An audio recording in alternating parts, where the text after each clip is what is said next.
Party के नेता अखिलेश यादव जी निर्वाचन आयोग पर सवाल उठाकर यह खुद और पर ही कुठाराघात कर रहे हैं कि गुंडई, अराजकता, अनिश्चितता फैलाना इनका ट्रेडमार्क है और जनता भाइयों बहनों सब समझती है। समाजवादी पार्टी की बेचैनी उनकी आउटसोर्सिंग नीति का फल है।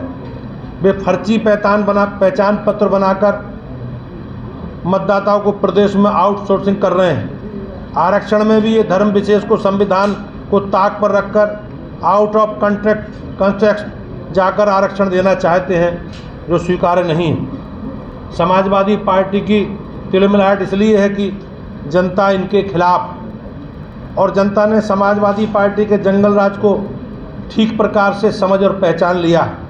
इसलिए निर्वाचन कार्य में जुटे अधिकारियों को अब धमकाने पर उतर आए हैं। संवैधानिक संस्थाओं को जिस प्रकार से आरोपित कर रहे हैं, उससे कहीं ना कहीं इनका चरित्र ये प्रदर्शित होता है। खुलेआम पुलिस, निर्वाचन आयोग, पीठासीन अधिकारी निर्वाचन तंत्र पर आलोक लगाकर उन्हें नौकरी जाने, पीएफ से वंचित करने जैसी धमकी दी जा रही है। क्या ये स्वीकार्य है? इसे हम कतई स्वीकार नहीं कर सकते। मीरापुर विधानसभा को लेकर और उत्तर प्रदेश में उपचुनावों को लेकर लगाए गए सपा के बारे में आरोप निराधार है। विक्टिम कार्ड खेलकर ये अपनी नाकाबिलियत छिपा नहीं सकते। इन लोगों का कहना है कि मीडिया बिकी हुई, हर कोई बिका हुआ है। इनका कहना है बीजेपी के वोटर्स घर से नहीं निकल रहे और समाजवादी पार्टी के वोटर्स को वोट डालने नहीं दिया जा रहा। तो फिर भाइयों बहनों, ये वोट कौन डाल रहा है? ये मैं स्पष्ट रूप से इनसे प्रश्न करना चाहता हूँ। साफ है, झूठ की इमारत सच की ईंट से मजबूत नहीं हो सकती। उत्तर प्रदेश के उपचुनाव में बीजेपी प्रचंड जनादेश प्राप्त कर यह सुनिश्चित करेगी कि समाजवादी पार्टी की प्रदेश में हर हाल में ये हार सुनिश्चित है। सुशासन हमेशा कुशासन और प्रबंधन पर विजयी होता है और उत्तर प्रदेश की जनता ने इस बात को सच दिखाने जा रही है। समाजवादी पार्टी को लोकतंत्र में नहीं, लूट तंत्र में भरोसा है। समाजवादी पार्टी मतपेटियां लूटकर सरकार बनाने वालों को उत्तर प्रदेश की जनता ने इस चुनाव में नकार दिया और निश्चित रूप से आज जिस प्रकार से उत्तर प्रदेश की महान जनता शांतिपूर्वक मतदान कर रही है, उससे मुझे विश्वास है कि लोकतंत्र के इस महापर्व में हम सब लोग मिलकर मतदान कर रहे हैं और जब परिणाम आएंगे तो निश्चित रूप से अराजकता, गुंडागर्दी करने वाले और ये माफिया राज और जो अपराधी लोग हैं और ऐसे लोग हैं जिन्होंने वोट के लिए करहल में अभी दलित बेटी की हत्या की है, इन लोगों को सबक सिखाने का काम करेगी। आप सबका बहुत बहुत धन्यवाद। सर, लेकिन अखिलेश यादव जी ने प्रेस कॉन्फ्रेंस की है, उन्होंने सीधे तौर पर कहा कि भारतीय जनता पार्टी समाजवादी पार्टी ने अपने गुंडे और जो माफिया प्रकोष्ठ है उनका उसे आगे कर दिया है। शांति और सौहार्द के माहौल में संपन्न हो रहे ये चुनाव समाजवादी पार्टी को कभी सुहाते नहीं। इसलिए समाजवादी पार्टी के लोग उपचुनाव को रक्त रंजित करने का पूरा प्रयास कर रहे हैं। समाजवादी पार्टी के मुखिया उत्तर प्रदेश के पूर्व मुख्यमंत्री जी का जिस प्रकार से बदहवासी का ये व्यवहार है, वो कहीं ना कहीं उनकी राजनीतिक जमीन खिसकने की खिसियाट के रूप में दिखाई देता है। पूरा उत्तर प्रदेश लाल टोपी वालों के काले कारनामों का ये ताज़ा संस्करण देखकर हम सब लोग स्तब्ध हैं। गुंडागर्दी की सारी हदें पार करके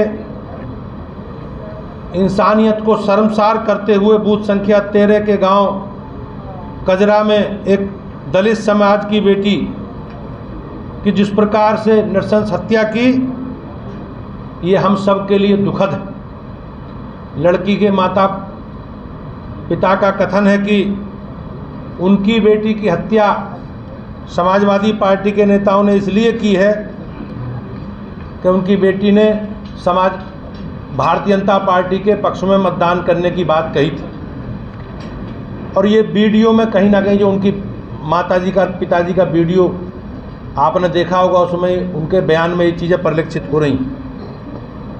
इस विषय पर अभी जब हमारे सम्मानित साथियों ने, पत्रकार भाइयों ने समाजवादी पार्टी के मुखिया से प्रश्न किया तो उन्होंने उत्तर देने की बजाय जिस तरह से व्यवहार किया उसे लोकतंत्र में कभी स्वीकार नहीं किया जा सकता।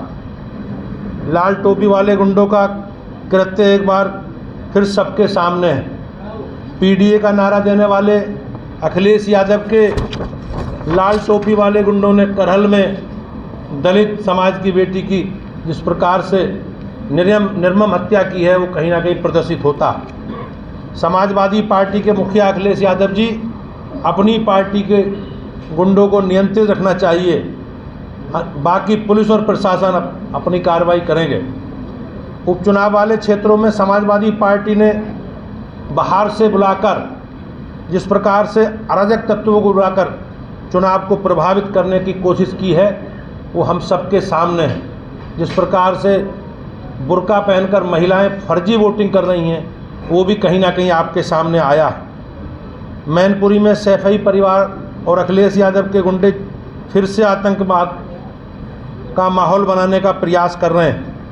इसे न सरकार बर्दाश्त करेगी, न भारतीय जनता पार्टी, न उत्तर प्रदेश की महान जनता।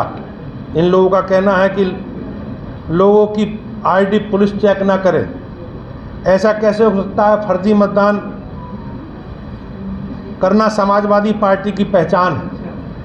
जिस प्रकार से उपचुनावों की शुचिता और पारदर्शिता को सुनिश्चित करने के लिए ये आवश्यक भी है।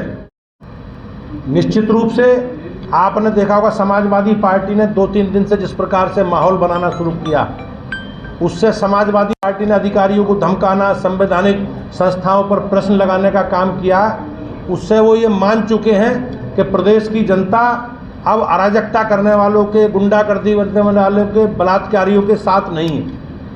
भूपेंद्र जी, अखिलेश यादव कह रहे हैं कि वो अपील करते हैं कि लाइन में लगे रहें 6 बजे तक, 7 बजे तक, 8 बजे तक, जब तक वो नहीं कर जाता बार-बार जाए, ये वो अपील कर रहे हैं। निश्चित रूप से हम लोग सब मिलकर भारतीय जनता पार्टी के सभी कार्यकर्ताओं ने घर घर जाकर इस देश के और प्रदेश के सभी 9 विधानसभा के उपचुनाव के मतदाता भाइयों बहनों से अधिकतम मतदान करने की अपील की है। और ये लोकतंत्र में हमारे लिए एक अवसर है अपनी बात कहने का, और अब मतदान करना हमारा अधिकार है। और सरकार ने उसकी पूरी शांतिपूर्वक व्यवस्था मतदान की लोग करें, सहजता के साथ मतदान करें। हम सब लोग मिलकर इसके लिए प्रयास कर रहे हैं। इस समय अखिलेश यादव का ये कहना है कि जो उनके वोटर्स हैं उनको रोका जा रहा है, लेकिन वो अपने वोटर से वो 7 बजे के बाद भी बार-बार जाए, लगातार वोटर से अपील कर रहे हैं, अब वोटर से अपील कर रहे हैं और आपने देखा किस प्रकार से हत्या करा रहे हैं। आज समाजवादी पार्टी के चरित्र को, अखिलेश यादव जी के चरित्र को प्रदेश की जनता समझ चुकी है और समाजवादी पार्टी के अराजकता का, गुंडागर्दी का, इन बलात्कारियों का प्रदेश में इस राजनीति में कोई स्थान अब बचा नहीं। धन्यवाद।